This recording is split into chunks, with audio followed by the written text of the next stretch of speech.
Hello everybody, welcome back to the channel, and today it's been 3 days since I did my small forwards. We're back for these last 2 days in a row, Thursday, Friday, for the wrap-up of the official NBA midseason prediction or ranking videos. So today we have the power forwards, and so we did small forwards. That one got quite a bit of love. Point guards got quite a bit of love, so did shooting guards. And most people have been agreeing with me. Some people gave me their own opinions. That's okay. I'm open for constructive criticism because I do have different takes than some people. I have similar takes to some, but also I'm different from some. So if you want to tell me your opinion, that's fine. Just drop it below in the comments, leave a like in the video, and subscribe. After that being said, let's just get right into the video. Number 30 on the list, Kelly Olynyk of the Miami Heat. Now, he's a role player. He hasn't started all the games. Myers Leonard switched off him a while, but we know what happened there. Olynyk is averaging a solid 10 points a game, shooting the ball pretty efficiently, but not from three. He's kind of a three-point shooter, and he has no defense. So if he's not really hitting the three ball to high consistency, he's not playing great minutes, but he's still out there getting them some buckets. There's just a lot of guys that are better than him or have more upside than him, so that's why he's at number 30 on this list. Number 29, it's PJ Tucker. Now, he's had worse stats, worse efficiencies on a worse team. Why is he below? Because of what he can do, and I'm not giving up on Tucker yet just because he didn't want to play for the Houston Rockets. He missed 15 games in a row. He hasn't played since the start of this losing streak, basically. He's only averaging 4 points a game. He's gone to a Milwaukee Bucks team where he's going to be a bigger role player, have a bigger role in a team. He'll shoot the ball more efficient from 31% from three. He's going to be a corner shooter again. That's what he's going to get there out there do. Giannis can kick out to him. He can knock down the shots. He can play some defense. He's better defending than Kelly Olynyk, and that's why he's ahead of him slightly. But he's got to step it up in Milwaukee here, and I think that trade was a solid trade for Milwaukee. But for PJ Tucker, you gave up quite a bit, honestly, because I don't see how he's worth a first-round pick. Number 28 is Darius Bailey of the Oklahoma City Thunder, averaging 12 points a game on 40% from the field and 29% from three. Now, he's a power forward. He's supposed to be a stretch big, but he shot the ball really inefficiently this year, which sucks to see because he was drafted at the 23rd pick in the draft to the Oklahoma City Thunder last year, and we thought him to have a big impact. He started to have a bigger impact. He's starting to start games a lot more, averaging 30 minutes a game. And he's going to come out here and play a lot more minutes, get more time. And as the season goes on, or as his years go on, he'll be an NBA starter, a good starter, I believe. He has a lot of potential, a lot of talent. He's defensive-minded. He's 6'8". He's kind of short for this power forward side, but he's been playing a lot of that in his season. And, I think he still has a chance to shine in the NBA. Just once he gets to his finish, he's a little bit higher up. He's playing good basketball this year, but not great basketball. Number 27, it's Jared Vanderbilt of the Minnesota Timberwolves, playing only 20 minutes a game, but he's such a high-efficiency player. Now, I know he's not officially the starter. They switch off a lot of guys.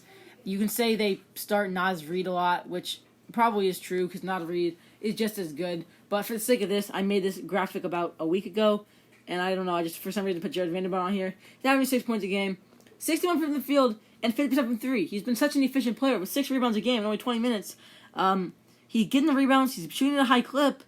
He's averaging some points, and he's playing lockdown defense. That's his biggest thing. Now, I know Naz Reid might be playing better. I'm just going to look up his stats really quick to see the comparison, see the minutes comparison. Naz Reid's playing 20 minutes. Okay, so they're basically splitting time at the power forward role. Naz Reid's averaging 11 points instead of 6, but he's shooting way less efficient.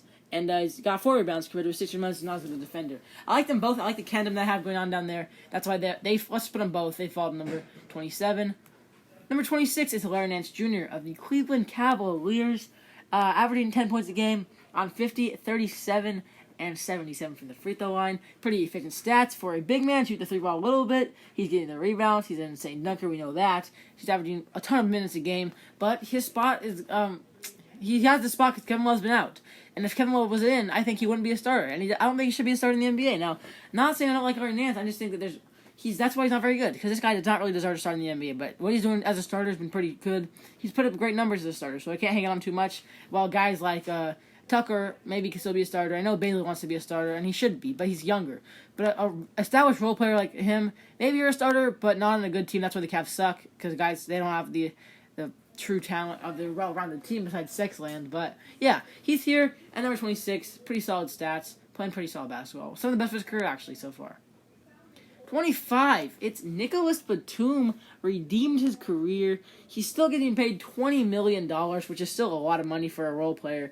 But after that crazy Hornets contract he got cut, and the Clippers picked him up and signed him. He's averaging 9 points a game on nearly 50-40-90 club. 47% from the field, 44 from 3, 90 from the free throw line. This guy's been a beast on 3-and-D. He's been definitely a 3-and-D player so far. He's playing a ton of time. He's not doing load management.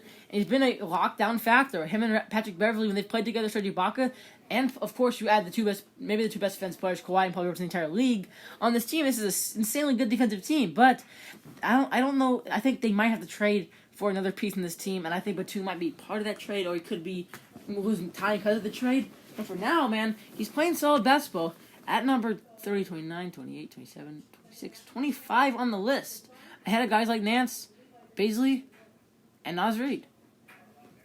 25, it's 24, my bad. It's Paul Millsap of the Denver Nuggets, averaging 10 points a game on 51% from the field, 38 from 3, 5 rebounds, 1 assist, a steal, and half a block on 24 minutes a game. He's losing a lot of time.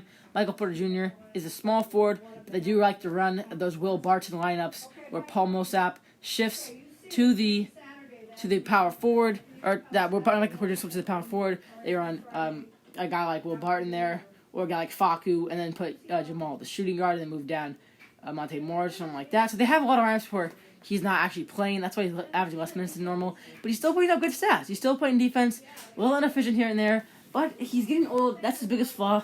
He's way past his prime, as we know. He was nearly an all-star in his prime. And he's way down here on the list at number 25 or 24 for a reason. But he still has a solid run in him through the next year or maybe 2 more years to be a starter in the NBA. 23, it is Marvin Bagley. Oh, wait, hold on. I have this mixed up, don't I? Yeah, my bad. 23, it's Cam Johnson of the Phoenix Suns, averaging 10 points on 43% from the field, 86 from free throw, and 37 from 3. Great splits from the shooting. He's been a 3-and-D monster, playing... How many minutes is he playing? Quite a few minutes a game. Him and Cam Johnson, or him and Mikal Bridges, have been huge 3-and-D players. Now, Mikal's taking that step that Cam hasn't quite yet, but I still really like Cam Johnson as a player. His stats are great, his splits are great, and he's playing great basketball for a winning Suns team. He's a corner specialist. That's what he does. He's going to lock down shots. He's going to play defense. He's going to be a beast for your team. And that's why he's right here at this spot. Number 22, it's Marvin Bagley III, averaging 14 points a game on 50% from the field and 36% from 3. He got 7 rebounds, an assist, a steal, a block, and he's averaging just...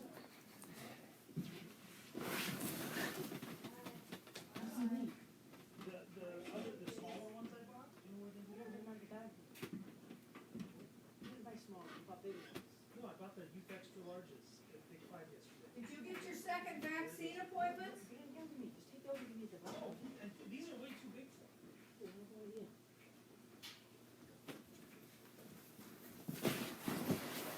Averaging 14 points a game, 50% from the field, and 35 and 3. People do not like him in Sacramento for some reason, which I don't understand. He's been super good for you guys, but I guess he started off really slow, and he's been injury prone.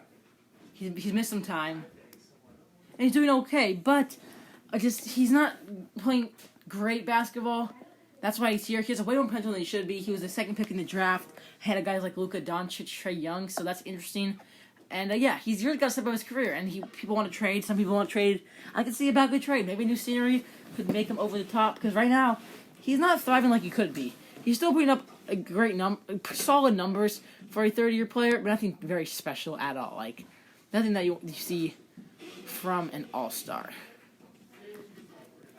Up next, we have Robert Covington of the Portland Trail Blazers, averaging 8 points a game on 40% from the field and 36% from 3. Now, I know his efficiencies are bad, and if you're a Blazers fan, you know he struggles to shoot the 3 ball, but you also know that he is the heart and soul of your defense.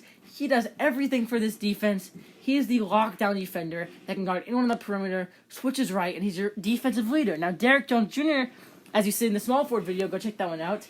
He is the lockdown guy that can ISO defense anyone. But Rocco is that switcher. He's that screener. Get around the screens. Call out your defense. Be that defensive leader. And he does that. He averages nearly 2 steals a game, a block a game, the first guy on this list to average that. Actually, the first guy so far in any of the lists to average that, because mostly it's just centers and bigs that do that, and he's averaging 1 and 1, and an assist, 2 assists, 6 rebounds. He's shooting the ball better now. He's starting to hit the threes. He has more confidence in his shot. He's able to pull he's feeling it. He's starting to pull up like he has been in the past, and Blazers fans are starting to come around to him more and more. Now, the thing is, we wanted to get him for years, and finally we get him, and he struggles a little bit, which makes some fans mad. But, guys, you guys are the ones that wanted him. Give him a second. If he plays bad, then that's not his fault that we brought him. That's not the manager's fault that we brought him in. That's your guys' fault for wanting him so bad and then struggling. So you can't blame the manager for bringing him in. I still like the signing. I'm not giving up on him yet. That's why he's here at number 1, 2. Wait, I keep forgetting like number I'm at. 30, 29, 28, 27, 26, 25, 24, 23, 22, 21. Robert Covington on to number 20. It's Royce ONeal of the Utah Jazz.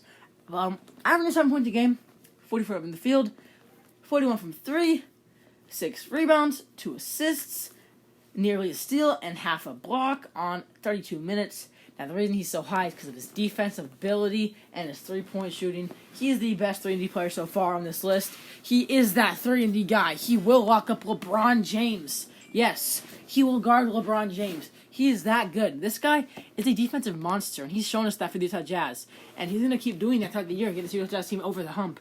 That's why he's so high on this list, man. He has been such a good player. He's not a flashy player at all. Nothing special, but he's just that guy.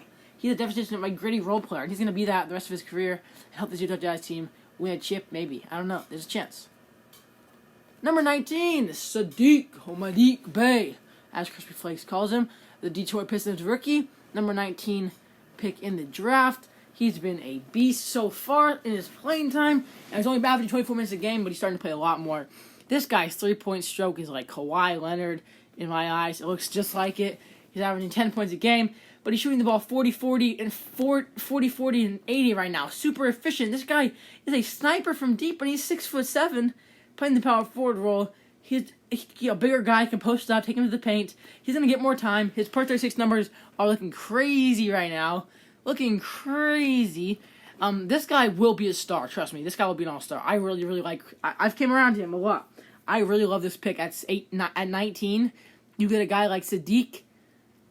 Man, Killian Hayes is injured, so I can't hate on him. But Sadiq Bey might be their future. And maybe him and Killian, though. Maybe Killian comes back. You have that deadly Sadiq and Killian combo with maybe Isaiah Stewart, your future center, my guy from UW. I love Isaiah. Yeah, maybe you have this. And I love Sadiq Bey here at number 19 on this list. Number 18, Rui Hachimora of the Washington Wizards. Averaging 13 points, 46 from the field, 32 from 3, 5 rebounds, 1 assist, 1 steal, and in 30 minutes a game. He's putting up stats, but he's just still being underutilized. He's not getting the amount of touches he needs or the amount of efficiency he really needs. Now, he has been good, don't get me wrong. But when you're on a team with Beal and Westbrook, it's very ball-dominant, and he's not a very ball-dominant guy, so it's hard for him to get his looks. His looks are on the fast break or from the corner 3, which is okay, but he's not really a shooter. He's a very solid defender. He locks up most people he plays, and he's from Gonzaga, so I still like to see it. But he was a pretty high pick to be a role player. But I think the same thing happened to Avdija. Both these guys are going to end up being used as role players in their careers. But just, I don't know. I don't see what Wizards are doing over there. They got to start getting these guys to become stars and develop their next wave when Westbrook retires and or Beal gets traded. Anything can happen. That's why he's here. All right, Wait, what? What? Wait, hold on.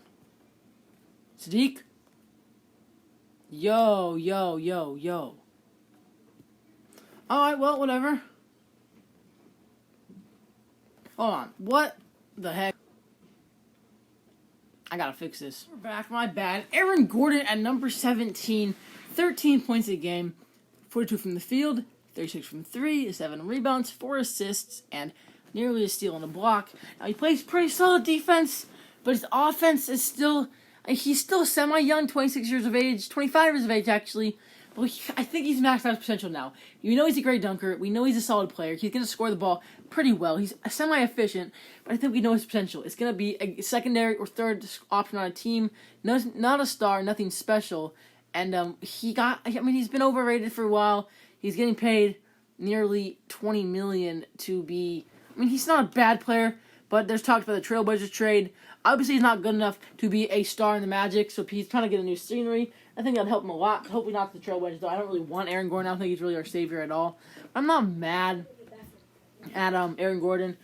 Here, I like him at number 17, nearly top 15, but not quite good enough. I think he's going to hang around 17 the rest of his career. Maybe climb to top 15 one year, but probably this is his max.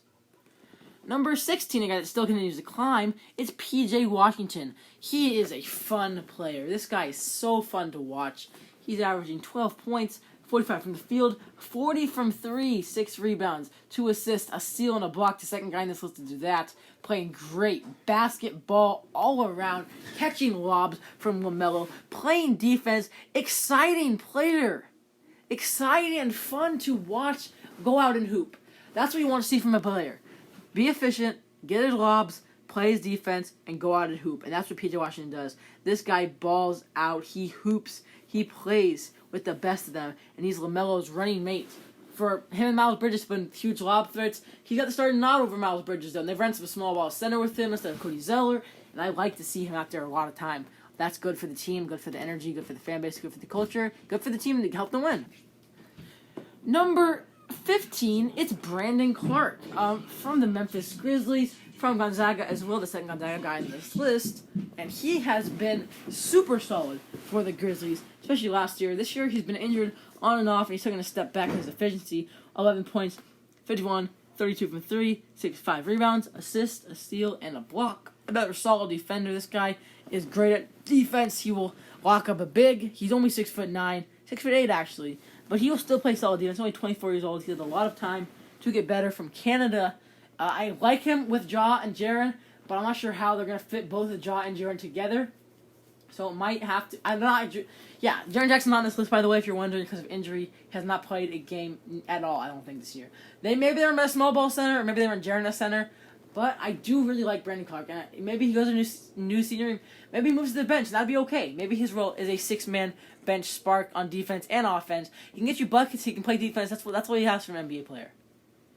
Number 14, it's Draymond Green. I know you might think it's a little bit low.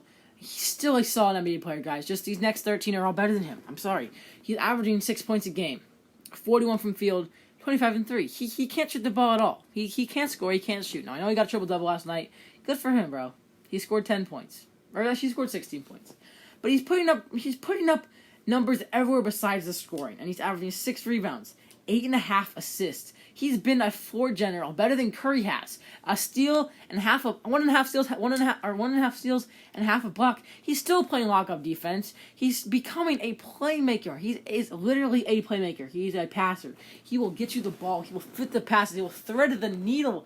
That is what he does. This guy is literally playing better than Curry at the passing part of the game. And that's why Draymond's so special right now, because of his ability to do other things besides scoring. Even though he's scoring terribly, he's still playing basketball and helping the team get wins. He's coaching up James Wiseman, that you love to see. And that's why he's here at number 14, but no higher than 14. I don't want to overrate him, because in my opinion, he's not a top 13 guy anymore. He's top 15. Number 13 is Lauri Markkanen. The Chicago Bulls. The Bulls are a borderline playoff team, and Markkanen has been very solid, but he's got to take one more step in his game, become a 20-point per game scorer that can be that second option with Zach LaVine and get them to above the hump. Right now he's playing solid basketball, though. In 30 minutes, 18 points, 50 from the field, 40 from 3, 6 boards, an assist, and half a steal, half a block. He's not a great defender. He's not very versatile, but he's a stretch big now. He can shoot the 3 ball. He can knock it down at a high clip, 40%. He's a paint beast still. On the offensive game, he has a good turnaround, move game. Not really aggressiveness game, strength game. But he has a very solid bag of tricks in his arsenal in the post, and he's got to work on that defensive ability and his actual power game, and he can become a stud. I think he's 7 feet tall. He's got the size, got the skills to play power forward on a good team. Him and Zach LaVine got to work together and become the tandem that they want there. And the Bulls to get them over the playoff hump and into the playoffs. This year might be a playing game. Let's see what he does the second half of the season. Number 12, I know it might be a little disrespectful to say he's already out of the top 10 right now, but Pascal Siakam at 12, out of the top 10. Wait, 1, 2, 3, 4, 5, Now, these next 12 are all all-star caliber players. Trust me, this power forward spot is loaded. Maybe the most loaded since point guard. This is such a loaded. There's 12 questionable all-stars on here. That's a full all-star team of power forward. And Siakam did not make it this year, I know. He struggled quite a bit. 20 points a game, 45 from field, 28 from 3 with 7 rebounds, 4 assists, a steal, and half a block. He's been kind of efficient, but the Raptors have just been bad, and he's missed a lot of time, I know. But he came back and he struggled in his first game from COVID. That's going to happen. I just don't like the inefficiencies and the defensive liability he's kind of been. He has not played that lockdown defense we know. He's not been that scrappy, high-energy guy that we know. He has kind of just, I don't know, not lost a step, I feel like, than his all-star starter self he was last year. Giannis picked him like the second pick in the all-star draft. He's now fallen all the way out of the all-star game to a bad team, and maybe you trade Lowry right now and he gets back to the number one option, but Van Vliet, Lowry, and Norman Powell are all the go-to scorers over him. He's taken a smaller step back. Now, I know he can still turn it around. I believe he can still turn it around very fast. But right now, he's a third option on a bad team, so I have nothing to say besides that. That's what I'm going to leave it at. Number 12. Number 11, John Collins, a guy I would love to see him in Portland Trailblazers go after, and there's a package on the table that's waiting for them if they take it, the Hawks, if the Blazers propose it. Well, I'm not going to talk about that right now. I'll talk about that at a different time. But John Collins of the Atlanta Hawks having a super good season, maybe the best of his career so far. 19 points, 44 from the field, 30 from 3, 7 boards, 4 assists, a steal, and a block. He can play some defense. He plays a lot of minutes. He's a high-energy, high-effort, high-hustle defensive player. He can shot block like no other. 6'10", no, 6'11", kind of a smaller big. 37 from 3, actually, my bad. 37% from 3, and 50% from the field. He's actually way more efficient. For some reason, I still had Siakam stats. 7 rebounds and assists, half a steal, half a block, and only 18 points again, not 19. But still, this guy is a high-energy, high-effort player. That's what you need on a team like the Blazers to come get into a contender. Trade a couple of your young guys and cash in on David TJ's prime right now and get us a chip this year, boys. Let's see it done, O'Shea. But still, John Collins has been so good for the Hawks. That was on a 5-game win streak with Coach Nate McMillan after they fired Lloyd Pierce. And they're trying to get back into the playoff spot. And he's having the best ball of his career. After a feud with Trae Young, he wanted to go out. I think he's going to stay there for a while. That's why, unless he gets traded, he still could get traded. But I think there's a chance he stays in Atlanta for quite a while.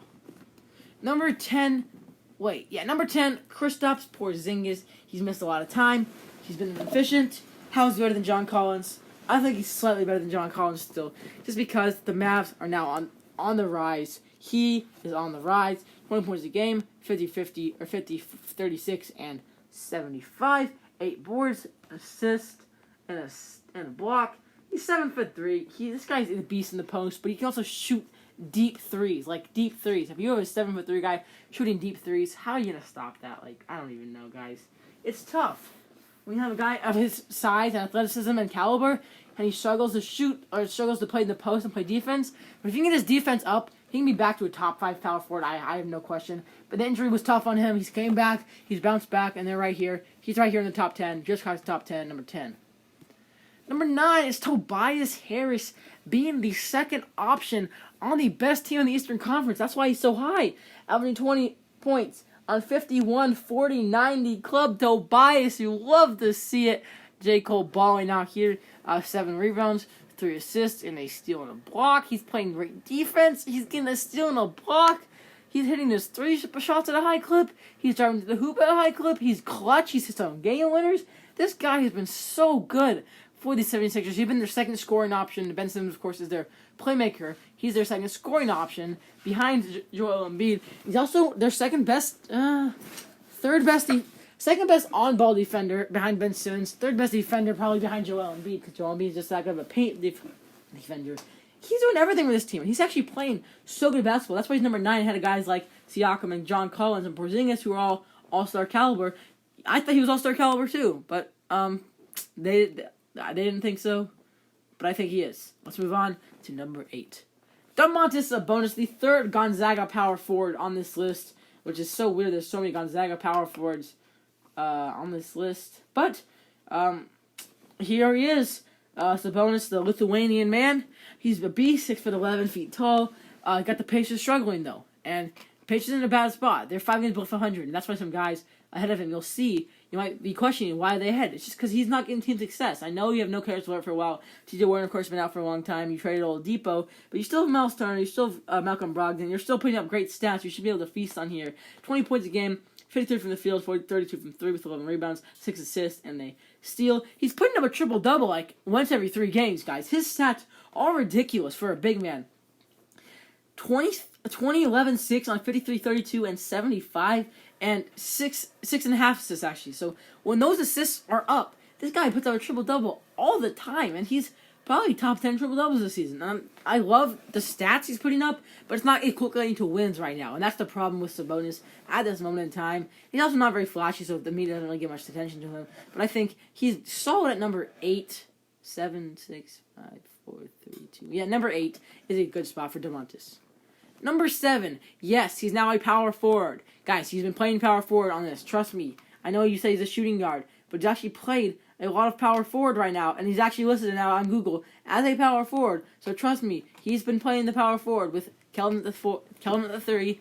They've had Jakob Poeltl or I don't even know, Trey Lotno at the 5 with DeJounte and Derek White at the 1 and 2. So he's been their power forward. Trust me, he's averaging 20 points a game, 50 from the field. 32 from 3, the highest he's ever been in his career. 4 rebounds, 7 assists, a steal, playing good defense. His mid-range game is insane. And he's shooting the 3 ball a little bit better. He's not afraid to take it as much anymore. He has quite a few rebounds, quite a few assists. He's putting up 20 points a game, which is right at his career average. And he's on a good team. He's on a winning team, which is why that's so important to me. Him on a winning team is ahead of Sabonis, a guy who's putting up better numbers. But he's getting team wins. I know they have maybe a more well-rounded team, but it's just what he's doing over there is just so good. You obviously DeMar DeRozan have a second burst in his career right now on a Spurs team, another chance in the playoffs. After he left the Raptors, he's gotten one of those opportunities. Well, Marcus Aldridge though will be leaving. That's okay. Get another young piece for this young squad, or maybe you get another better piece in LaMarcus and push a playoff run right here, right now. That's what I'd actually like to see happen. DeMar DeRozan, number 7. Number 6, it's Julius Randle of the New York Knicks. Julius Randle, I love him so much. 23 points, 47 from the field, 41 from 3, 11 rebounds, 5 assists, half a steal, half a block. He's on a winning team. The 7th pick in the draft to the Lakers. Actually, where was he drafted? Was he drafted to the Lakers? Yeah, he was drafted to the Lakers, bro. Wasn't he? Drafted to the Lakers, I think. Yeah, I think he was. He's averaging great stats, nearly a triple-double some nights. He's been carrying this Knicks team so hard, but I know RJ stepped up a lot. He's an all-star, guys, and he's been so good. If you don't know Julius Randle, you better go watch him. But if you don't, then you're a casual because that's kind of sad. Julius freaking Randle, one of the best power forwards in the league, ahead of Sabonis, ahead of DeMar, ahead of Tobias, ahead of KP, ahead of John Collins, ahead of Pascal Siakam. He's been that good. Trust me. Julius Randle at number 6. Wait, 5, 4, 3, 2, 1. Yeah, number 6. Here we go. With number 5, Zion Williamson of the New Orleans Pelicans, averaging 25 points a game, 62 from the field, one of the highest field goal percentages of all time in the NBA. 31 from 3, 7 rebounds, 3.5 assists, a steal, and a block. The number 1 pick in the draft is playing up to the hype, but the hype is dead now. That's the thing. The hype has died down and Zion's gotten better, which is the saddest part, because Zion has been so good this season. But the national media doesn't really care anymore. They just care about LaMelo Ball, their poster boy, which is okay. That's fine, but Zion still deserves that attention. He's been so good. The Pelicans, though, are known for blowing leads right now. They just put another one to the Blazers. They've just been awful as of late. So that's a problem with his success. But his individual numbers are insane, and he's going to put those up the rest of his career. This guy is the best paint player maybe I've ever seen, since Shaq and Chuck, probably. Or maybe Tim Duncan, I don't know. He's that good with his body. He's so physical. Dude, this guy is insane. 6'7", he's doing this. He's lost weight. He's only 284 pounds now. And he's putting up insane numbers every night. And the efficiency is insane. 62%. And he's actually not hitting the 3-ball terribly. He just doesn't shoot it very much anymore, which is smart because he's not a 3-point shooter. Zion at number 5 makes sense to me. I'm not sure what you guys think about that one. Number 4, Jayson Tatum of the Boston Celtics. The Celtics suck. Or not suck. They're 21-20. And Tatum has not really got the team success so far this year. Him and Brown haven't really cooperated too much. Neither is Kemba. Neither is Marcus Smart. They don't fit this team. They're not playing well-rounded basketball as a team right now, but Tatum's accolades are still insane. 25 points a game on 44, 37, and 82, and 6 rebounds, 4 assists, a steal, and half a block. But if you're not getting wins, I can't put you ahead of a guy like, I'm not going to say his name, but you got to get wins. I thought you could have been a all-star starter on a championship team that started this year, and maybe an MVP candidate. But instead, you kind of took in a same step. You haven't taken a jump at all. You're taking the same step you were last year. Another nice all-star reserve season, but your team is just way worse. You're 21-20. That's just sad, Jason. I'm not sure what is going on in Boston, but you're still a good player. You're still doing really solid down there. That's why you're at number 4 when there's basically 12 all-star caliber players. So you're still the 4th best out of power forwards. Number 3, Anthony Davis, the brow of the Los Angeles Lakers, has not played in a long time, but he's averaging 22 points a game, 53 from the field, and 30 from 3 on 8 rebounds, 3 assists, a steal, and a block. 2 blocks, actually. I thought he could hit the 3 ball a lot more than this, only 29%. In the playoffs, he was shooting at like 40%. If he can get back to that, this guy could be dominant. But first, we got to see him back on the court for him to even do anything, because it's sad seeing AD sit out for a long time. As much as I hate his guts, he makes me so mad to watch. The Lakers aren't the same without him, but I'm actually kind of happy that losing some Blazers can maybe gain some ground on him. But AD's out for now. We'll see what he does when he gets back. But we know that he's more talented than Tatum. He's such a good player. He had a case to be MVP if he would have played good the rest of the whole year, but didn't really do that at all. That's why when the injury, people kind of forgot about him. I feel like he'll come back and he'll do his thing. You gotta trust that's gonna happen. But yeah, number 3 on the list. There's 2 guys ahead of him that are better, and you'll agree with me when you see them. I know you're kind of thinking in your head, Giannis, but who's the other guy?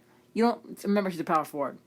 Kevin Durant is a power forward this year. Yes, he is. He's a power forward. Number 7 on the Brooklyn Nets, averaging 30 points, 29 points exactly a game, 52 from the field, 43 from 3, 90 from free throw, 50, 40, 90 club for Kevin Durant. 7 boards, 5 assists, a block, half a steal. He has not played in a long time. The Nets are still good without him. When he comes back, this is the championship favorite in my opinion as of now. I think this Nets team is so good with Kevin Durant on the floor. I think they can cooperate. I think they can play really well. They're going to do that with Kevin Durant. There's not much else to say here, man. This guy is the MVP, bro. He's the real MVP, bro. And number 1, it is the MVP from the last 2 years. Giannis Antetokounmpo. Giannis. I mean, 29 points, 11 rebounds, 6.5 assists. I mean, nothing special. Block and a steal. Reigning defensive player of the year, reigning MVP. My guy Giannis has another case for MVP. He's on a tear lately. 4 straight triple-doubles, and they're on a tear, beating teams left and right. He's sitting on the Sixers court. Take that, Philly. I don't know Joel Embiid, it makes sense that you lost. But, yeah, love to see you come out here balling, doing his thing. Giannis is number 1. You can't argue with this, really, unless you want to say KD, which is fine. I see the argument for KD. But, yeah, Kevin Durant, number 2. Giannis, number 3. Number 1. AD, number 3. Jayson Tatum, number 4. Yeah. Tell me your guys' thoughts. What do you think? Small forwards, power forwards, maybe the most stacked position nowadays. Tell me what you guys think of this list, your thoughts. Make sure you like the video. It helps out a lot. And subscribe to the channel. That helps even more. We are at road to 200 subs. We're almost there. We're gaining subs pretty fast. We slowed down quite a bit. So let's help us gain fast again. Blow this video up for me, will ya? That'll be it for me. Subscribe if you're new. Like I just said. And peace.